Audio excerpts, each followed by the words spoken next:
Hey gang, Sean Geek here, And Fast Fret. and we have two storefronts.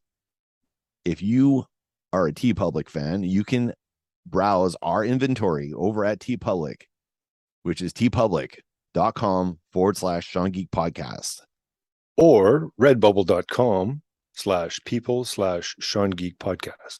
You can get anything from either storefront, from t-shirts, stickers, phone cases, accessories of all kinds. We're talking masks, notebooks, mugs, pillows, totes, tapestries. Oh my. Oh my. Everything's there. Just go to those addresses. Also check the show notes and help support the show. Thank you. Goodbye. Bye.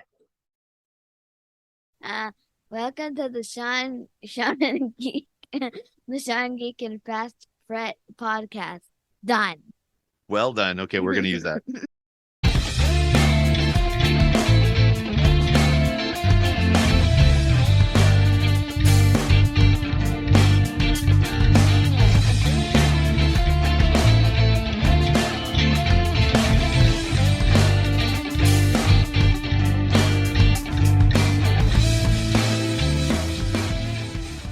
Bill, I'm not sure if I can handle any more of your tomfuckery. But anyway, That's my jam, man. we got to you will want to talk about this recent Marvel movie that just came out. Sure, Well, yeah. Let's talk I about guess it. it's a little bit old. Now that's what It has been dethroned in the box office by Adonis Creed, but that was probably to be expected. Yeah, exactly. That featured Killmonger and Kang. And Yeah. Kang, yes. I am Kang, the Conqueror. I have come from the 41st century, traveling to this backwater time period for one simple reason: to eliminate you from the timeline. So That's how I try to sell it to my girlfriend. I was like, "You want to see this movie because it's Killmonger and Kang just beating the shit out of each other." So we've all seen it, obviously, and Yes. we're going to spoil the shit out of it. hmm So what did you think, Mark? Well, based on the consensus around the internet and people that I talk to, I might be one of the few people that actually didn't hate the movie. Do I think it's a perfect Ant-Man / Marvel movie? No, I don't. But we haven't had a perfect Marvel movie since probably Infinity War and Endgame. I mean, in my personal opinion, I love everything about those two films. Yeah. And that's not to say that everything else is subpar. No, I'm not saying that. I'm just saying every other movie you can still pick out a few flaws, nitpick a few things, whatever, but I genuinely love it all. Quantumania, and bear in mind, I have only seen it just the one time so far. But I've thought about it a lot, and I've had a lot of people's opinions kind of and people's perspectives sort of kind of go through, and it makes me think.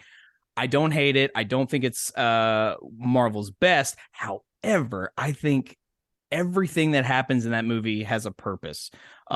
People might say this movie was all set up and no, it just didn't have its own story. I disagree with that entirely. However, I do say, was this a setup? Well, yes, it was.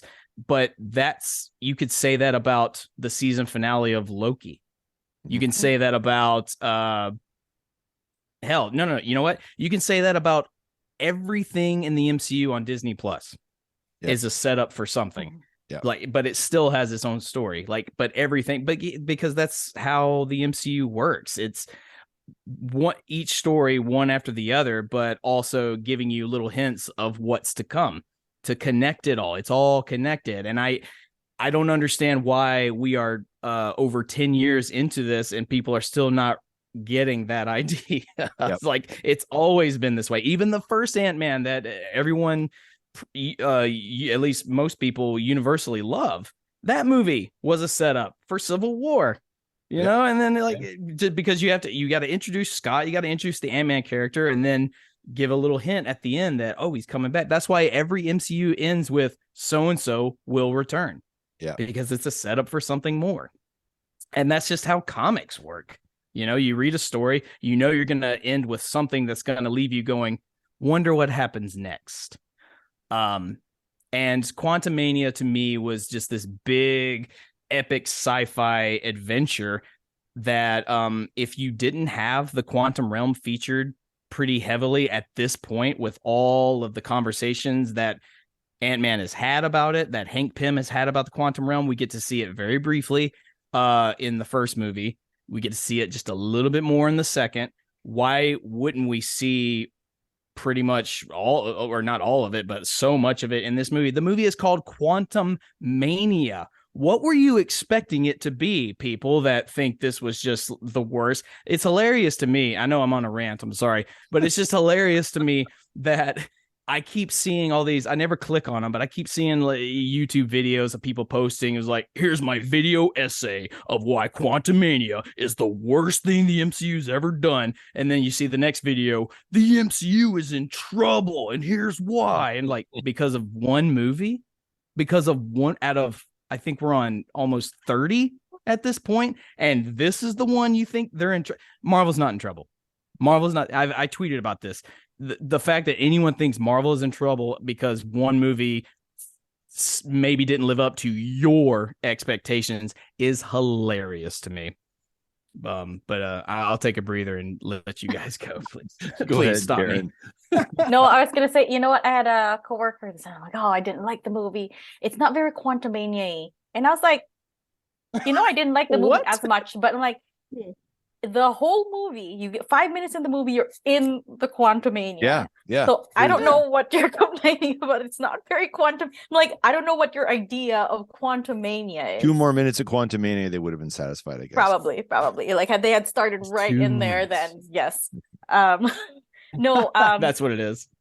yeah, probably. Yeah, I don't think it's the worst movie. I agree. It's not the worst movie, but it has its issues. Sure. I think the characters bothered me a bit, and like the ones that I really am curious about, like the solar beam guy and the jelly guy. I really I like can't those remember their names, but characters. yeah, they were great. And Bill Murray, I was like, give me more of these, like, you know, because they're new. I guess they're so new, right? And I was like, I just want to see more of them. And there was enough Wasp. And Was so, she in the film or not? I'm not really sure. it's called Ant-Man and the Wasp, Yeah. Quantumania. And I was She like, oh, showed up when she was there. supposed to. It's fine. Yeah, you know, the battle at the end. Yeah. She stayed Yeah, behind. you know. Yeah. It's fine. Yeah, Yeah. I think that's my whole take on it too. Is we get the Quantumania movie, and then they leave the quantum realm, and I'm like, I just feel like they just kind of introduced everything, and then I kind of wanted more. Like I like you said, like Karen, like those characters, the laser face guy and the gel guy with all the orifice man, whatever you want to call him. Like there were so many cool characters, and they showed so much of this world that for me, one movie's not enough. Like I kind of want, I wouldn't mind hanging out in the quantum realm for a while and learning about it.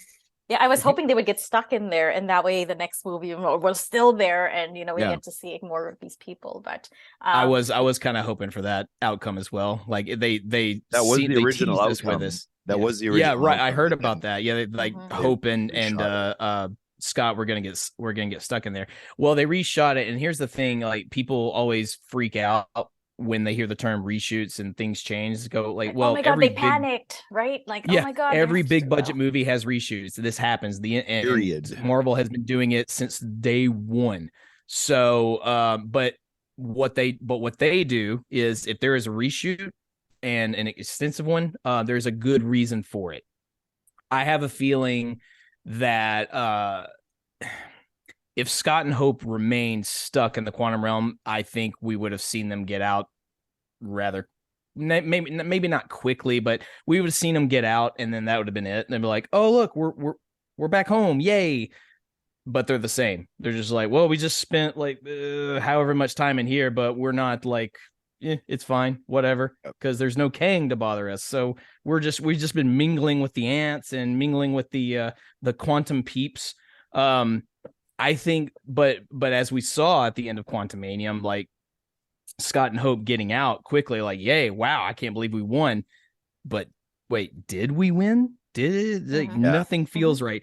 And unfortunately, I think that means that I hate to even say it, but I think something bad is going to happen to Scott real soon.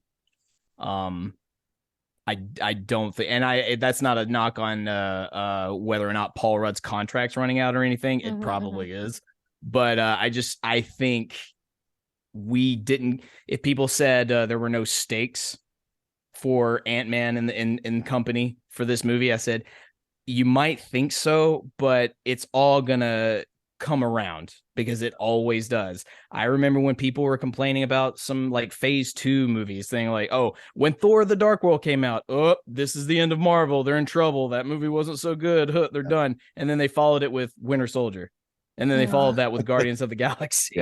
And and then even people were, even despite the fact that it made over $1 billion, people like shat on Age of Ultron a lot, and I think that probably had a lot to do with the weediness of it all. But they still were just like, this movie kind of sucks. And I actually don't think it sucks. I think Age of Ultron does a lot for world building of the MCU. It's key for a lot. And without it, we don't get Wanda and Vision. So suck it if you hate that movie.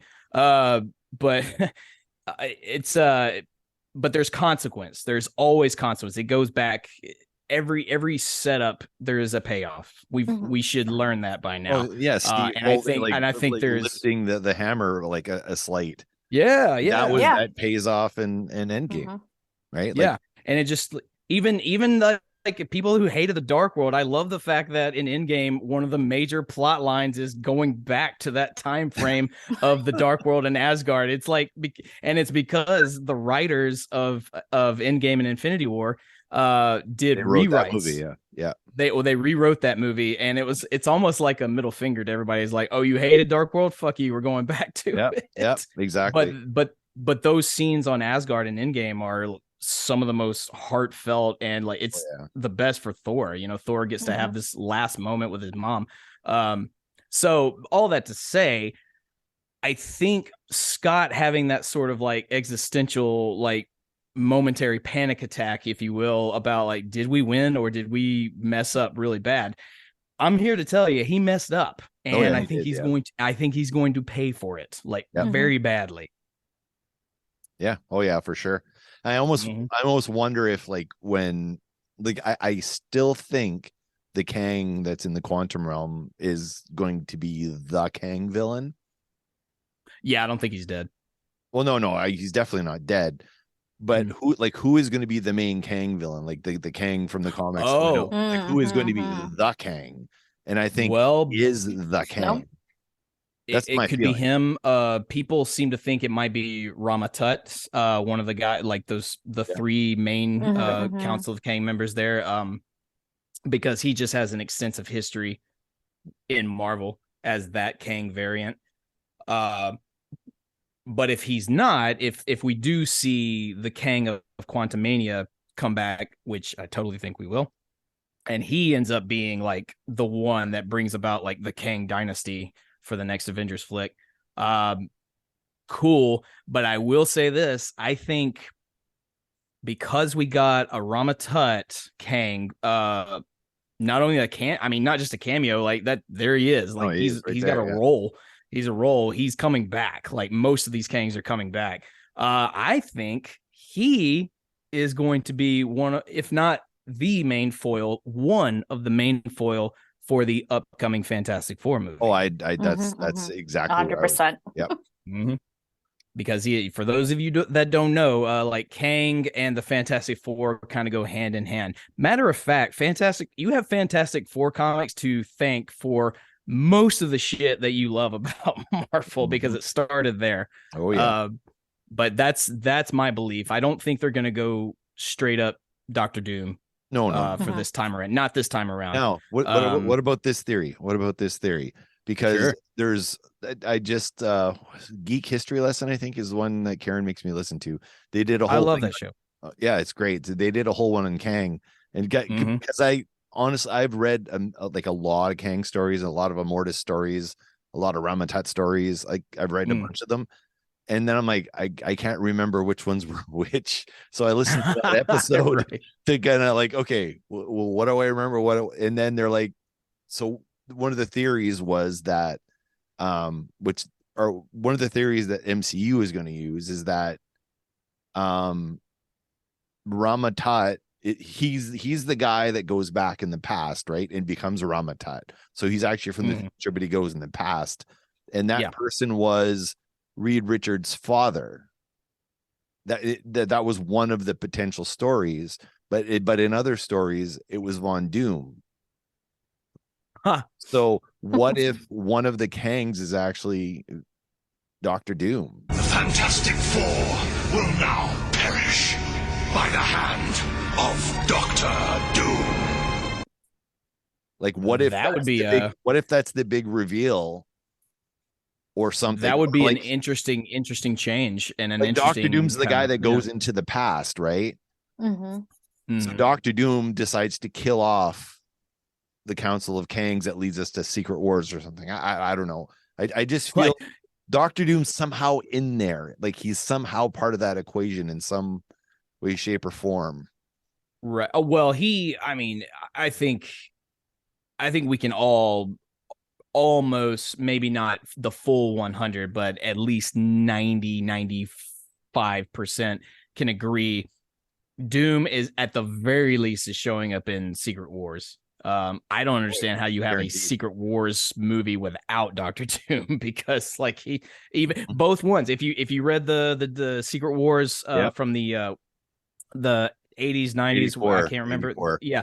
From that era, or the one they did only just a few years ago, the other Secret Wars, both stories are like involve Doom in the 100%. highest capacity. So if it turned out he was a Kang variant, that would or not a Kang variant. He is that he is Rama-Tut or something. Yeah, it's the same person. Well, no, Rama-Tut is a variant of Doctor Doom. That they're all variants of Doctor Doom. Oh, I see. So they're not Kangs at all. They're just Victor Von Doom. Well, look, if you want to tell me Jonathan Majors is Doctor Doom, cool. I'm cool. Well, that's what I'm thinking, because I saw, like, you see the scars on his face in Quantumania, and he's got the Kang. Kang's got those lines on his face. Yeah. So. But Victor was so vain that when he when he put the mask on his face, because he was so vain, and in the end he just fucked had himself a little up. scar. Yeah. No, he just had a little scar. Like, eventually that was one of the stories they told. He just had a little scar, but he covered his face because he was so vain. He didn't want people to see that one little scar. And like, he's still he had the little star, but he put on the mask that was still hot, because he couldn't wait to put it on, and he fucked his face up. That's the irony and the vanity of Doom. Yeah. Honestly, I just want a really good Fantastic Four movie. Yeah, I want a good fucking Doom. And I do. Yeah, I know we need a good Doom. Are we gonna get Doom before the Fantastic Four? No, you don't think so? I mean, they can. I'm open to anything, but not in Fantastic Four. Just like a villain origin. Well, here's what I will say, and I've suspected it for a little while. I have nothing to base this on. This is just pure fan nerdy theory or speculation. I suspect that we know that we will know that Latveria is a thing, his homeland. Yeah. I actually kind of think it would be smart if they take the remnants of whatever's left of Sokovia and its people and become a new nation of Latveria. Ooh, I like that theory. But they are a nation without leadership. Because they're lost, and then that's when you bring in Von Doom. Oh yeah, and that's how he easily because Doom he's a dictator in Latveria, like with a literal iron fist. But he's also, if you read his stories, like Latveria prospers and they do really well, and he's a good leader. Treated well. He's actually a good leader. The thing is, you just do not, under any circumstances, say anything bad about him. Definitely don't show up in Latvian soil without permission, which most of you do not have permission. So don't do it. Remember there was a Fantastic Four story where in the center of Latveria, he actually had, I don't know, like a bucket of gold or some sort of treasure in the center square of Latveria that he left there. that anybody could steal at any time. And it was specifically put there as you don't touch that. I treat you all like gold. I treat my like, it was just this sort of, and then the one person that does, then he makes an example of murdered viciously. Probably. I haven't read that story, but I believe it. Yeah, but there was also another one where Doom lost control of Latveria. Yeah. They actually got another ruler. I can't remember who it was. It was somebody that was good, and they all complained.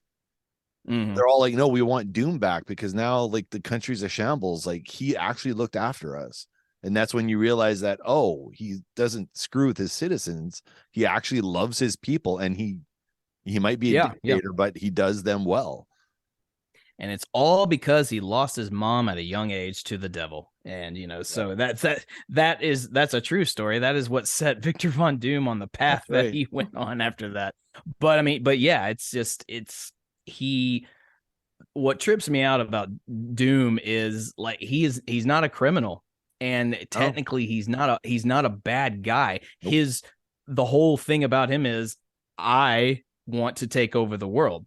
And I want to do that because I know under my leadership, I can make the world better. I can make the world a good place. Everything will work. Everything will prosper. But all you got to do is kneel down to me and acknowledge that I am your ruler. I think that's all I'm asking. He can have his own movie. I think Doom can have his own movie. That's the one villain, that you could absolutely give him or a series. Give Doom a series. If you want to introduce Doom, like give us a Doom series. I would love that. The third Black Panther movie, I think, should absolutely be Doom War, because I love that story. Yep. We already got Namor flooding the place, so might as well, you gotta take the next step. I almost feel I thought when Wakanda Forever was coming out, I had this strong theory that the whole reason the Wakandans and whatever we're calling Namor's people, I can't remember the Telecons, that the whole thing was Doom just kind of nudging, because in the comics he was always nudging Namor. Like there was a comic called Supervillain Team Up, and the two of them would team up, and it was always Doom like, oh, you know what the surface world's been doing, they polluted your waters, like he was always like poke, and then he attacked the surface world again. Biggest instigator, that guy. So do you think that he revealed Wakanda to Namor? Like that would be interesting.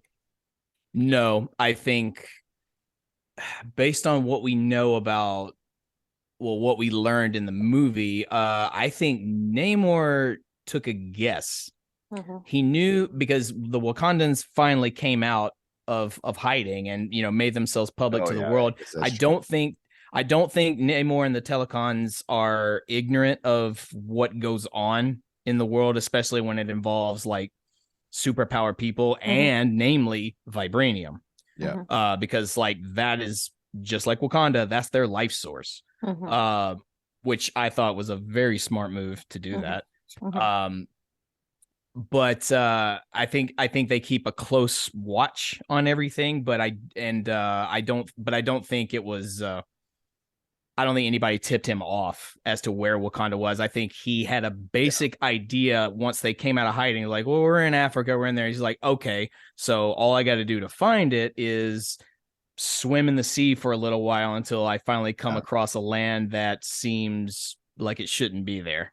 And that's when he emerges. The evil, murderous French did try to invade Wakandan soil or whatever. Yeah. So, I guess that makes sense. And it's like I did like vibranium as the tie, like that was actually that was a good story tie-in. I have a question for Mark. Like, what do you think about the introduction to like the new next gen Avengers, Young Avengers, or no, are they Young Avengers? They're all young. Yeah, Young Avengers. I mean, we're gonna get a Young Avengers team up. It feels like a lot of Phase 4 and 5 have been not only setting up who's going to help out in the Kang Dynasty fight and probably Secret Wars. Well, one of the members of Young Avengers is actually Kang. right? Yeah, Right, so- the Iron Lad. Iron Lad is Mhm. Kang. Something tells me we may not see him in the first. I don't know what they're gonna do with Young Avengers, if they're gonna do like a straight up movie first off, since we're getting introduced to these characters via a TV show on Disney Plus, or like in the case of America Chavez, like a role in a movie. But like Riri, speaking of Wakanda Forever, Riri Williams is getting her own show, the Ironheart show. Yep. So we get to expand more on that. We already got Miss Marvel. We got America Chavez a little bit. We got Kate Bishop. I think she's gonna lead the team personally. I love her. Oh, Kate man. Bishop's my fave. and we got introduced to what are they Wanda's kids. Actually, when their powers develop, they have names. It's Speed Wiccan and I can't Wiccan. Is it Wiccan? and- Yeah, there you go. Wiccan and Speed. So we already got introduced to them, and I think those two kid actors are really good, and they work a lot. So I think they'll tap them to come play it. And then Cassie. Here's a thought. Maybe we're not meant to get the Young Avengers until Secret Wars, and maybe the Young Avengers become the phase 7 Avengers, new young team. We're introducing them. They're getting older. They're kind of getting some experience like through all these movies and shows and stuff, but they're going to be our next Avengers after phase 6 potentially. Could be. Very much could be. Like maybe introduced, but they'll become actual Avengers by that point, maybe, or something like that. If that group doesn't have a substantial role in the Kang Dynasty movie, I think they will be heavily featured in Secret Wars. Because we don't know exactly. It's called Secret Wars, but that doesn't mean they're going to adapt it directly. Yeah, which one? And by what in what way is it the Secret Wars? Like we Civil War was not Civil War. Like it wasn't at all really the same. I mean, it kind of was, but it wasn't like it was in the comics. It was adapted the way that, and just like the movie Age of Ultron was not an age; it was a week. So you can't really call that the Age of Ultron. Whereas in the comics, like the Age of Ultron was years and years of him just owning the world and killing people. But I think, I think Secret Wars is probably more likely where we'll see the group of the youngsters. However young they might be at that point. It'd be cool for the main Avengers. They're doing the big fights, Secret Wars. And the Young Avengers are on the side, and it's a trope you see in some movies where the young people, and happen in the comics all the time. The Teen Brigade's going to go and they're going to do this mission, and it's going to be critical to the success of the old guard.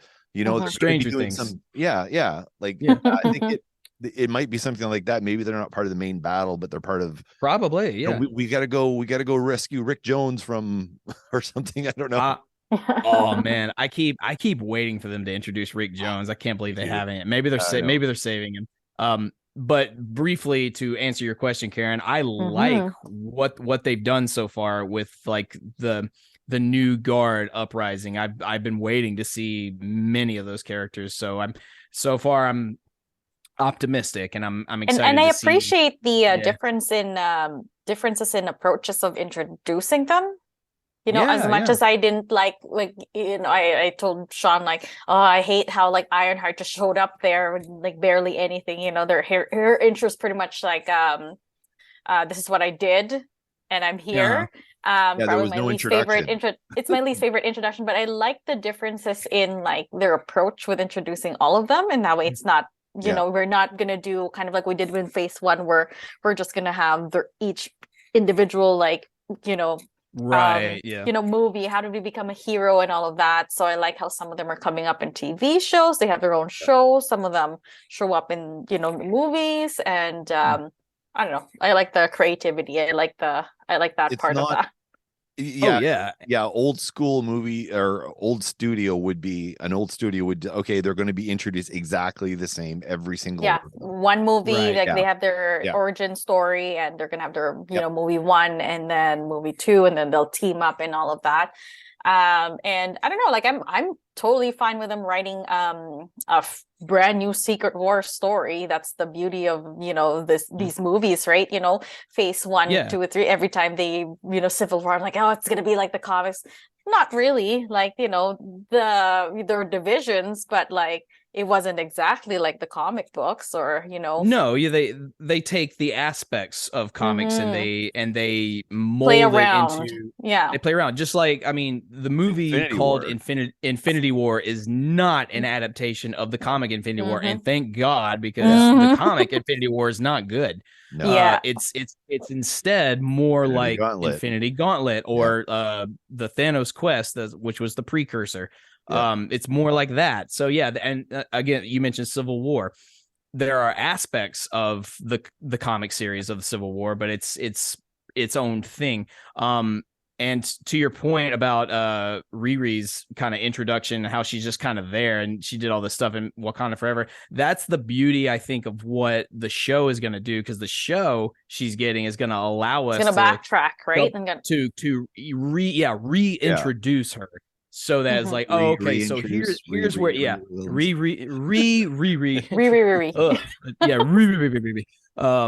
it gives you the opportunity to kind of backtrack and go like, well, okay, so you remember her, but like this is where she came from. This is how she's able to do this stuff. There'll be flashbacks where she's at. And, yeah, we'll see where. Oh yeah, of when course. she There's always flashbacks. When she develops the thing to find the vibranium.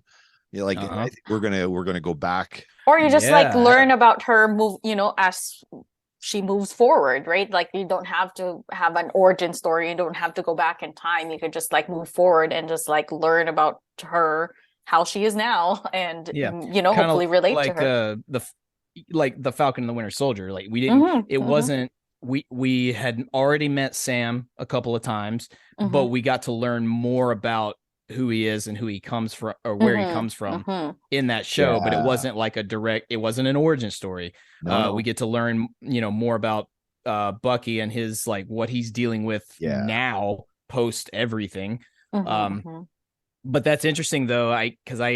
Now I'm thinking in Ironheart, we might get an appearance from, we might get to see a Teleconese, however you want to say it. Like we might get to see like how they discovered it. Was like, there's this scientist over here. Like I'm gonna go report to. We might yeah. And then a different perspective. Something tells me by the end of that show, we'll probably get like a Dora Milaje appearance or of the sort, or maybe not. Maybe wasn't there talk maybe of a Wakanda show? There was talk. They are. Right? I think they're still developing that. I think it might be a little bit longer now, since Disney's kind of pumping the brakes on all the Marvel content right now, because they're just like, let's take a breather and just whatever's set in motion now, cool. But you like heard for everything else, Did you hear have you both heard about the problem with the effects house that was doing Wakanda Forever was doing Quantumania, and it's like there was some pretty unfair work practices going on for months and months, because they're like, you have to do all these movies. Like, well, you can only do one at a time. No, you're doing both. So they assigned the resources to Wakanda Forever because it was more important. But then the effects on Quantumania weren't quite up to par, because I think the effects on Quantumania were more up to par than a lot of what happened on Wakanda Forever, especially in the third act of Wakanda Forever. Yes, the third act of Wakanda. Which I don't know if that, and that's kind of hard to say, because that was most people loved the first Black Panther movie. You know, I love the first Black Panther movie. But that third act, there's a lot of CG mishaps, shall we say? So, and as far as we know, the effects department weren't under the same sort of, I guess, time crunches as they were. But maybe they were. I don't know. Or maybe that's just Have you both watched it on Disney Plus? I'm wondering if because I watched it again, and for some reason it looked better. But I also have a theory that the theater I went to was absolute shit. The lighting was off. The movie was so dark in that theater that we couldn't make out anything most of the way through. I don't know if that was the theater or if that was the original cut, and then it's now brighter and cleaner on Disney. Well, there are a lot of scenes. Well, there are a lot of scenes in Wakanda Forever that are pretty dark, especially like Atlantis. Namor's appearance on the shore of when he meets Ramonda in the dark first time. Like, it's really, I mean, it was dark in the theater, but I said, okay, that's cool. It's supposed to be dark. But then we're watching it on Disney Plus, and I'm using like the IMAX formatting and on my 4K TV and everything. And I'm still like, I have to change the settings because I can't see what the hell he's doing. And then yes, of course, Telecon, it's like, okay, well, now it's really fucking dark. I don't want to hear any more complaints about that Game of Thrones episode, you assholes. I could see it perfectly. I saw it perfectly. You're all, get your eyes checked. But Wakanda Forever, however, I'll give you that one. I will admit I didn't like Wakanda Forever the first time. I was really like on the fence, but watching it the second time, I actually enjoyed it a lot more. Because I don't know, like I don't know how you felt. Like Karen, how were you? Like, I think you were I think it was hard because I really liked Chadwick Boseman, and so like the tributes to Chadwick Boseman were done. I thought were like perfect. Like the tribute parts that like the other parts were like they were just okay to me. And then that third act was just like, where'd all the people go? Like, why is this like the people fighting them are the 5 people we know? Like, what happened? And I hate when like that's my thing when like TV shows and movies, when like, you know, they built this world and then like we're now reduced to like the 5 people that we know. It's like, what happened to there? That was such a shame, you know? Yeah, exactly. Because you know, when first movie, when they were showing all the tribes and all of that, there was just like so many things to look at. There's so many people, and that was so exciting. That right? is true, yeah. And then at the end, I'm like, don't tell me they all died. You know? It's funny you say that because there's a moment in Wakanda Forever where Namor says like, Wakanda cannot survive a war with Talokan because as for every blade of grass you have, I have soldiers and what have you. And when we get to that final battle, I go, no, looks like you only had maybe a couple thousand, bro. Like, where's the reinforcement? Like, do we get a shot of the reinforcements? I mean, not to be that guy, but Aquaman had a bigger army than that when I saw that movie, and we got to see what the hell was going on in the ocean during that whole thing. Yeah, and then when he was revealing his like, this is my home, and I was like, I will say it's a weird choice about like I liked that scene just because I think Letitia Wright plays it really well of like the wonder in her eyes, like, oh my god, I'm seeing something new. Right, I'm seeing something new. It's like crazy. Something's crazy. Yeah, like there's whales, there's people, but it's an interesting choice that the people of Telecon, they don't. I mean, they just move like they're underwater, so it's kind of awkward and it's kind of slow and what have you. In that regard, I said, looks like Aquaman beat you on that one. Because at least Aquaman, like, I believe that this civilization of people live under here. Like, and they're rich, right? The culture is rich and everything. It's very Little Mermaid, when they show here, this is Atlantis. It just looks so magnificent.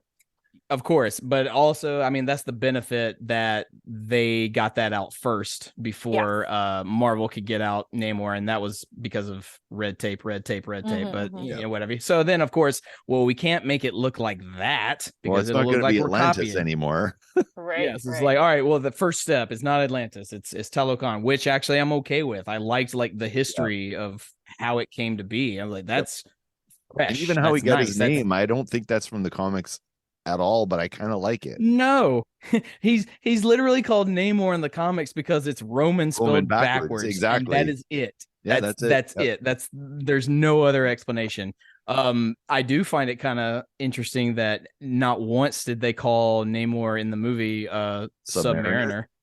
Yeah, I was like, wait, what the hell? I like that he gave him they gave him the Imperious Rex call, but I was like, he's the Submariner. You're not gonna call him the where's the Submariner? Come on, somebody give him that name, please. I need to hear it. Stronger than a whale, he can swim anywhere. He can breathe underwater and go flying through the air. The noble submariner, prince of the deep, will be hurting every seaman.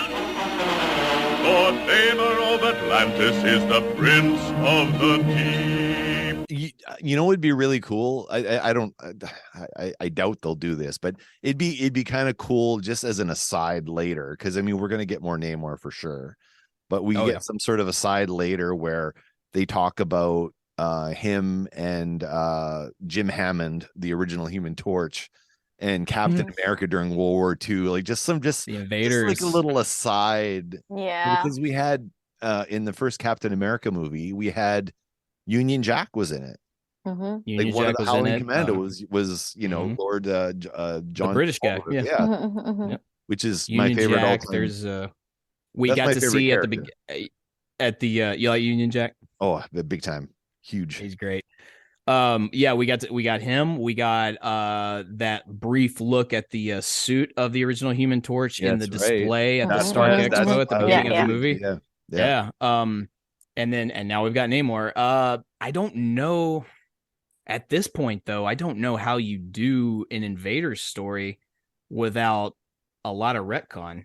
But then again, maybe not. I mean, we know that Steve and the Commandos were over there, beating up Nazis for a while. Yeah. And that's one of the reasons there's that whole montage sequence of Steve and the Commandos taking out Hydra and stuff. It's a montage because there are stories within this montage. And if we, and like, I think even the Russos are like, I think if Marvel wants to go and explore that more, they probably will. But I could say like an occasional team up that nobody knew about. It wasn't publicized.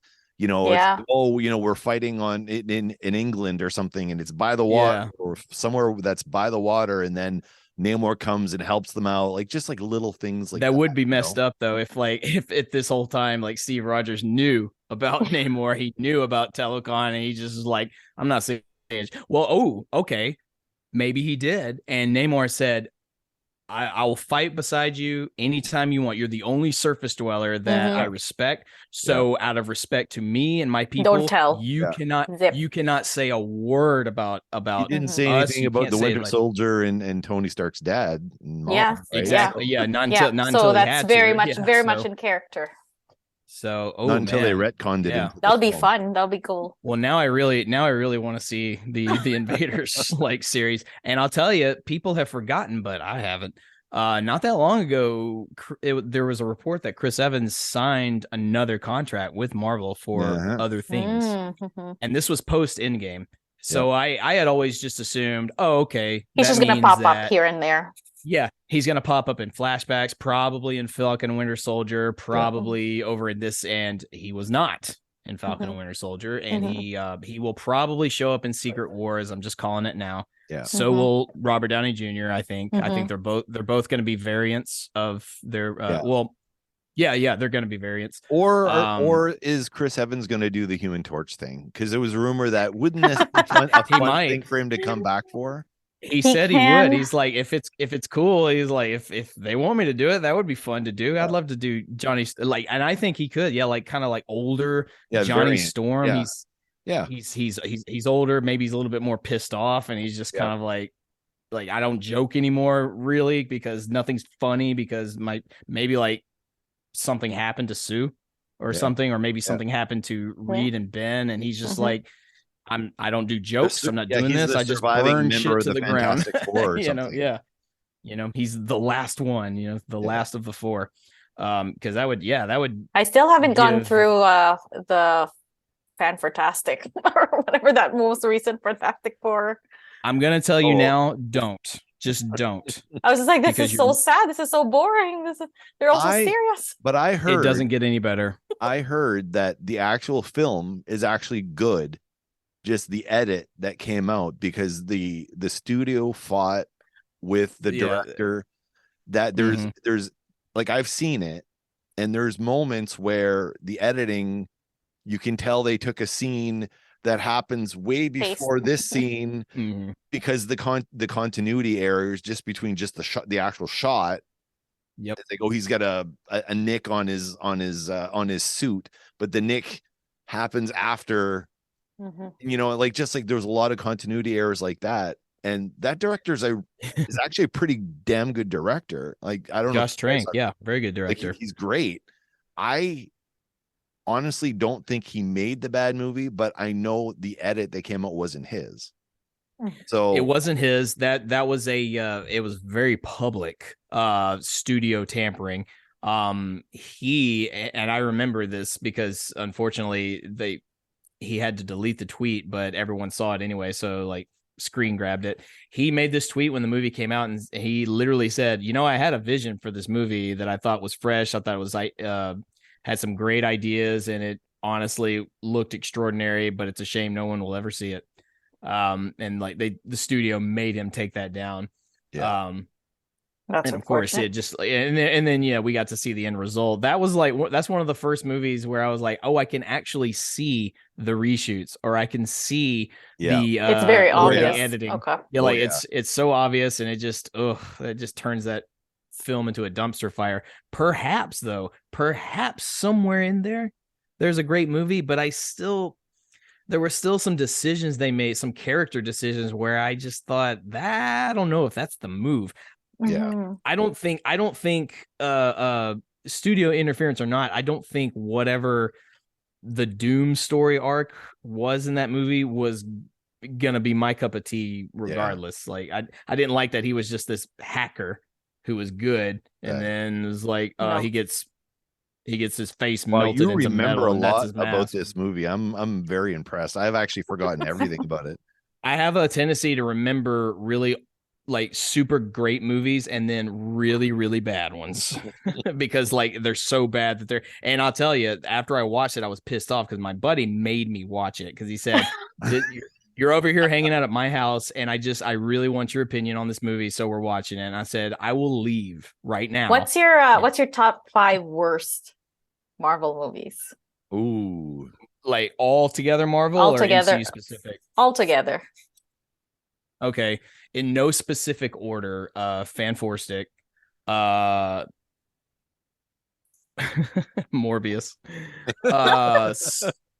Spider-Man. I'll say Spider-Man 3 unless I think of another just awful one. Let There Be Carnage is pretty damn bad. And then I'm not gonna say the 90s Fantastic Four, and I'm not gonna say the 70s Doctor Strange because I feel like that's not fair. Because they had no chance. And then Blade Wolverine. Trinity is pretty damn bad. Oh my god, you're right. Yeah, yes, Wolverine. Okay. I'm taking out what was the one I was unsure about?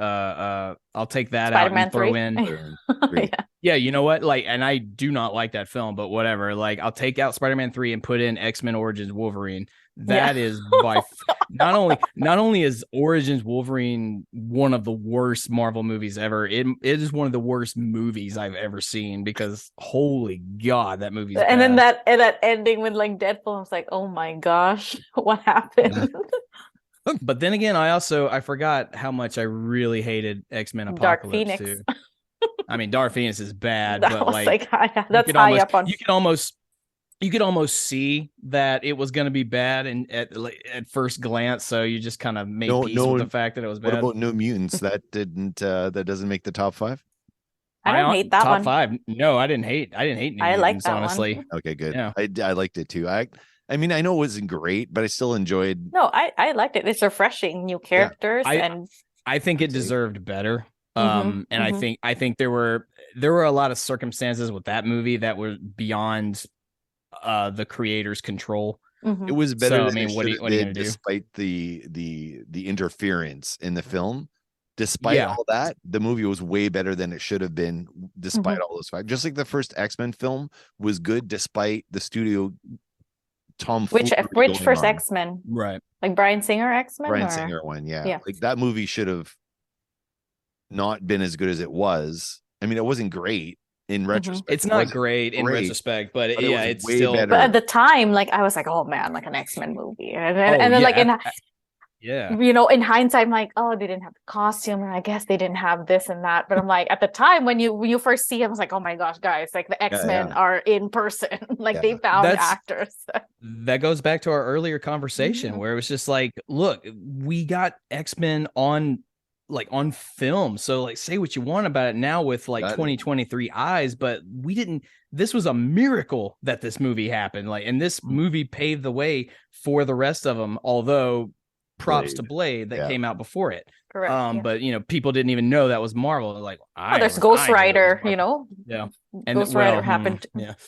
Yeah, Ghost Rider happened. Hey, what about the 1990 Captain America movie? I mean, I think that really paved the way for the MCU as it is now today. Like the old Hulk. Just like just like David Hasselhoff's Nick Fury, Agent of S.H.I.E.L.D. There we go. Yeah, that one totally. Same writer as Blade Trinity, same director as Blade Trinity, by the way. Yeah, but you're David Goyer, yes, but David Goyer also wrote Batman Begins. He also helped he co-wrote Batman Begins. No, Batman Begins, that one was all him. He co-wrote the other two. Yeah. Okay, because I've always been of the opinion that I think he's great when there's someone with someone and they say that's really shitty, take that out. That's shitty, take that out. You know, like I think he collaborates well. I don't think he's good on his own. Batman Begins was entirely him then? He wrote that's not to say, I mean, because the director's always going to have input onto what goes onto the film and you know what makes the edit. So yeah, Nolan had a lot of input, yes, but Nolan does not make that movie unless David writes the script that it is. It's written by Christopher Nolan and David S Goyer. All right, well then I stand corrected. Here's what I'll say though. I know for a fact he wrote the draft that they used, but Chris probably went in and said, well, what if we do this instead, this. Yeah, he wrote the story, and then the screenplay was him with Christopher Nolan with a credit above him. Well, yeah, he's the director. Yeah. But he took the script and then toss this. And in spite of all that, Batman Begins still turned out to be one of the better Batman films. And this might be a hot take. I don't know if you know this about me, Sean. I think The Dark Knight is one of the most overrated comic book movies in the world. It's a great noir crime detective movie. Wait, The Dark Knight, you mean the movie called The Joker? Because was The Dark Knight? It's called Joker Begins. Yeah, exactly. It's called. I've been saying that for years. It should have been called Joker Begins. It has nothing to do with Batman. It has nothing to do with The Dark Knight, with the exception of that last speech. It's not a Batman movie. The Dark Knight is not a Batman movie. It's a Joker movie. So call it that. Call it Joker. That's my big gripe about that film. I do prefer the first one way more than the second one. Yeah, but I've always been that way. But David Goyer, let's get Karen's take here. Let's be. Yeah. I agree. I 100% agree. Like, no, it's well, after watching The Batman, like I was like, that movie is not about the Batman. It's very much about the villains more so. Like, I appreciate the you know, obviously Heath Ledger's Joker was just like, his portrayal was just like, it was great. Yeah, really amazing. And even the Harvey Dent, I like the, you know, how they showed Harvey Dent there, but there's no Batman. Like Christian Bale's my least favorite Batman, to be honest, but because he, you know, apart from Batman Begins, I did not like him in a lot of his movies. I was so excited about him as playing Batman, and I love what he did in Begins, but then he just like his role just faded away in the background. He's in the background. It's so dumb. But it is what it is. But David Goyer's written a lot of because he's mostly a writer. He's written a lot of really cool, intriguing things, and a lot of the stuff he's written, people won't get to see because he's developed a lot of things that just never came to fruition. But if you search the internet, you can find them, and it's like he did Man of Steel, right? He wrote Man of Steel. He wrote Man of Steel because he was taking a break from whatever the hell they were doing in Dark Knight Rises. Because he's like, I don't know. I'm taking. He even told Christopher, he's like, I'm walking away from this for a little while, and I'm just gonna focus on something else. And the idea he had was Man of Steel. Yeah. And that's why whilst he was writing that and they were making Dark Knight Rises, he said, "Hey Chris, what do you think of this?" He's like, "You want me to direct this?" He goes, "Not if you don't want to, but what do you think of it?" He's like, "I like it. I'll help you get this made, but I don't think I should direct it." He's like, "Okay." But I unabashedly love Man of Steel. I know so many people out there like, not my Superman. Like, okay, cool. But I love it. Yeah, but like it's the same thing. Like, if you've ever read the comic books, well, I don't like the 90s Superman. You still like Superman? Yeah, I do. Well, you just, there you go. Different writers all the time, different directors, different actors. Like it's the same as the comics. That's how you keep these characters fresh. Yeah. You have to, these characters have longevity because so many different writers. Like Schuster and Siegel's Superman is not going to jive with John Byrne's Superman, nor is that going to jive with Grant Morrison's Superman. This is like all these Superman are Mark, especially Mark Miller's and his Red Sun story. And that's incredible. I love Red Sun. But that's how these characters stay alive. You have different interpretations, and you build them up, and you. And here's the thing: I feel like this is what whatever people can say whatever they want about DC and whatever, but I guess how I see it's like the advantage of like DC over Marvel is like they can still do whatever they want right now. They're not tied to a storyline, right? Like, the downside with having an established MCU is your characters are now stuck to that. Unless you do a what if, if they do whatever they want in what if, and that's where you can play around with the characters a little bit more. But however they start with, Miss Marvel is going to be the Miss Marvel character until something changes, right? Maybe if they do another multiverse take and, they could change personalities, they could change, gender, whatever, characters, that could be the thing. But, with DC, like you said, like that's, I think, what's happening with the movies and the comic book characters right now, it's literally what's happening when they were in the comic books. People like them, people hate them when they come out, and then they get so much hate, and then, a new story comes out, and then they're the most loved character of all time. And then it changes. Yeah, exactly. Yeah. That happens all the time. And that's essentially the MCU is Marvel Comics brought to life. So that's why you can't get the same creators working on it every single time. You have to change it up. You have to get your stories a fresh perspective. I think that's what we're going to get with the DC universe under James Gunn and Peter Safran's leadership. I really do. I was really, really excited about the announcement about all the stuff coming out, like here's the chapter 1 of this our story, Gods and Monsters, Elseworld and all of that, right? Like it'll be he's like, and he's like, you can still have it. He's like, we've got the Elseworld stuff. We're doing, we're getting that Joker sequel for whatever reason. We're gonna keep Matt Reeves' Batman going for however long they want, but then we've got our connected ones. It's fine, everything's cool. It's cool. How do you guys feel, though? Are you surprised the announcement that, he had already said he was writing the Superman movie for this new chapter, Superman Legacy, but James Gunn is now directing it. Are you shocked by that? Not at all. Nope. How do you feel about him doing it? I'm excited just to see what his take is, because he's like someone that like understands comic books really, really well. I don't think Zack Snyder understands his comic book characters. Whether or not we like the movies, I just don't think he understood. Like, he gave Batman guns. I'm like, that's a take on it, but I was just like, that's a unique choice, sure. But I think to be fair, that's not his original choice. I guess so. Yeah. But James Gunn understands comic book characters. I think very well. Like Sean just finished Peacemaker. Finally, and so so good. It's so good. But I'm really excited to see what he's going to do with the Superman, right? And actually, after Peacemaker, now I've got a different opinion. Yeah, and then like, who are they going to cast though? Is the big question. I personally think he already has probably a couple, if not just the one, he's probably got a couple people in mind. But yeah, that's essentially what everybody's waiting for. Nobody cares what the story is going to be right now. Like that's not what everyone's interested in. They just want to know, because now we know officially, like Cavill's out for now. I think he's coming back.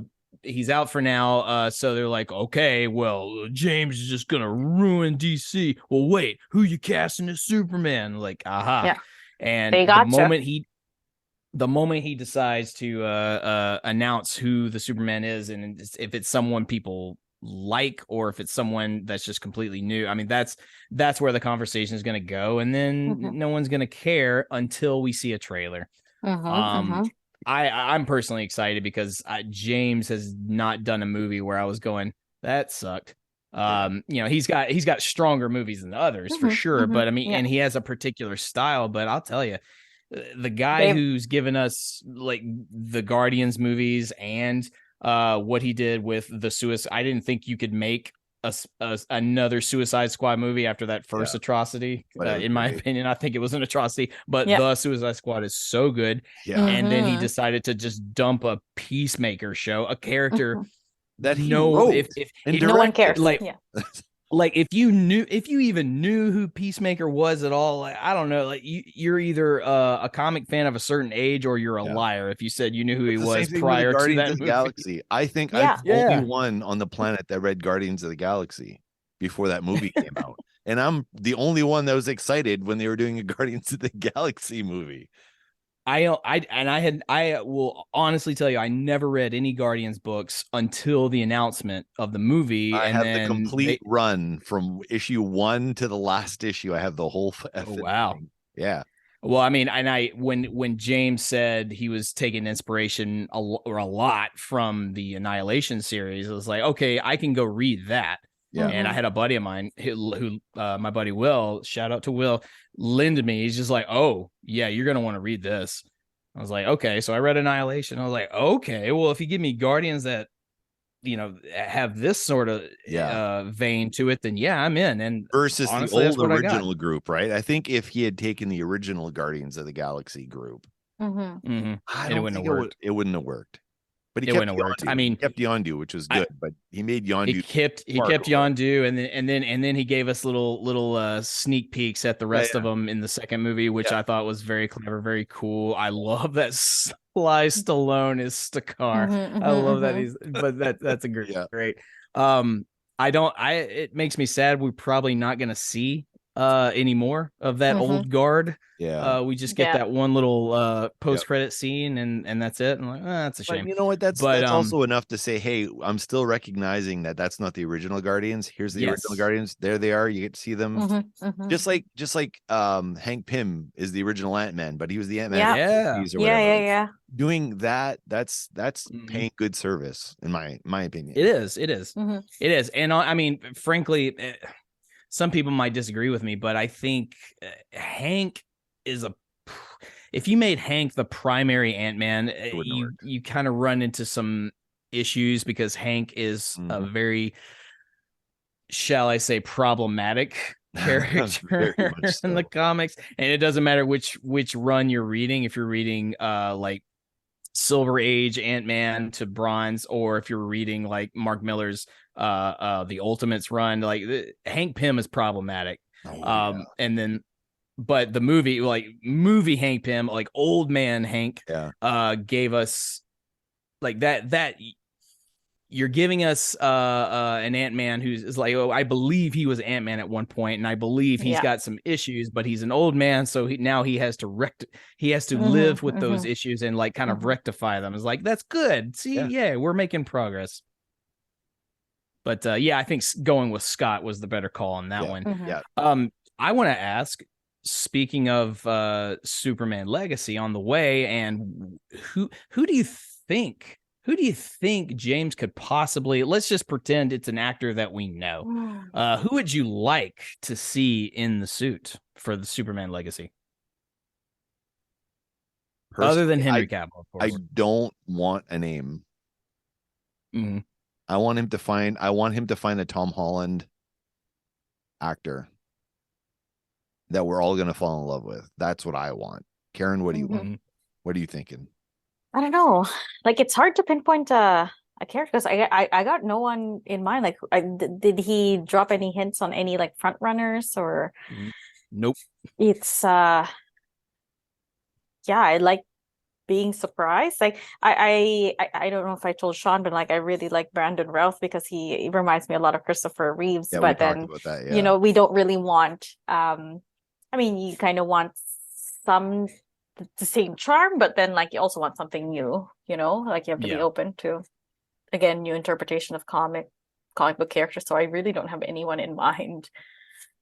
That 'Cause I was guess my problem with Ralph was that, I mean, Superman Returns is specific. Like it is a specific movie that's supposed to be specifically of the Richard Donner era of his Yeah. first two Mhm. Supermans. So Mhm. so Brandon Routh being like very Reeves-esque was not a shock. It was like, oh, okay, I see what you're Yeah. doing here. You're trying to make him a copy. I will say Brandon, he does the best with what he's given in that movie. Like I do not love Superman Returns. He does the best with what he's given, and I do really love the fact that he got to come back and play him in the crossover events of Crisis on CW. He got to play the Kingdom Come, like old Superman, and just like angry and pissed off. And I'm like, see, that's beautiful. That's good stuff right That was there. the right thing to do. And I'm kind of in the similar vein with you, Sean. I think they should go with a no name, and I think they probably will. It might be someone we know, like from TV, like a TV actor Be that younger. hasn't had like a lot of. Yeah, but I mean, obviously they're going. That's what makes this so kind of difficult of a maybe question. an indie film or two under their belt or something, you know. Yeah, I heard a lot of talk of people saying Austin Butler, and I said I think that's only because you saw him with black hair and Elvis, but like, no, I don't want that guy. How old is that guy? He's probably 30. Too he old. might be 30. He might. Yeah, I mean, yeah, 30 is probably too old unless you just look really they're good. They're doing a younger Superman, and by younger, I mean like 20-year-old Superman, right? So I did hear that Michael B. Jordan is one of is a name that's kind of floating up there, but I don't think they're gonna get him. But that'll be interesting. Well, so he was being tapped to do one of the Elseworlds movies that they were wanting to do about I think what is his name's like Valzad or something. He's like the Earth. He's the Earth 3 Superman, but he is a black Superman. And it's the one that Ta-Nehisi Coates was co-writing, and he was a very famous writer. And supposedly that movie is still going to happen because I think James said, "Oh no, I want to see it happen." So yeah, it'll just be an Elseworlds thing. And there's a good chance Michael will still play him, but if he might not, because Michael wants to expand the Creed verse, as it were. Yeah. So he might be pissy for a while doing that. But you never know. You never know. So that movie could still happen. So you could still see Michael B. Jordan play a Superman. But yeah, I mean, I was kind of racking my brains about this the other day, and I said, I don't know. I think they're better off, finding someone relatively new, like new to audiences, to the mainstream audience. I think there was that we can fall in love with. They were saying like the guy from Stranger Things, like the like Max's I can't remember his name, like Max's brother. The younger brother? No, the older brother. Oh, the older brother. The Power Ranger, Billy from Billy. Is Billy? Yeah. Oh God, what is his name? Yeah, he's Australian. Yeah. I can't remember his name. I think he's that would be an interesting choice. He might be someone there. They said Aaron Taylor Johnson, who's Quicksilver, but he's going to be the next Bond. He's going to be busy. He might be. He's a little too. I mean, if they're really going for a younger Superman, he might be a little too old for that role at this point. And also he's pretty consistently working, so I don't know if he'd have the time. A lot of people are saying because James likes to work with actors or he likes to use actors he's worked with before. A lot of people were throwing Chris Pratt's name out there. I don't think that's going to happen at all. No. There's just too many problems. I think with that Chris one. Pratt's going to show up somewhere, though. I'm over. But Chris good. Pratt. I think James' brother, Sean Gunn, who is always in a James Gunn everywhere, movie, yeah, I think he might be. I mean, I know he's older now, but I think he might be our Jimmy Olsen. Like older Jimmy Olsen, who's oh my God, this Superman guy. Like, oh, I love him. Again, I've got nothing to base that on, and I'm probably completely wrong because technically Sean Gunn is already Calendar Man in the Suicide Squad. So so if he keeps all those together, and he also plays Weasel, which Weasel's coming back for the animated Creature Commandos, and then ideally back to live action. So you never know. But Sean Gunn has also played the body for Rocket Raccoon as well as playing Kraglin in the Guardians, so he can play two roles. Something like that. But then, you know, Michael Rooker could be like, someone said he's probably going to be Perry White, and I was like, ooh, that would be. I could see that. That's kind of a different pace for him because he doesn't usually play, not typically in his career now. But I could see that. I almost said, don't say Lex Luthor. He's too old to play Lex Luthor. Don't say that. No. I agreed. But they were like, no, he's Perry White. He could be a good Perry White. I said, actually, I'd be down for that. But there you go. I'll flip the casting question.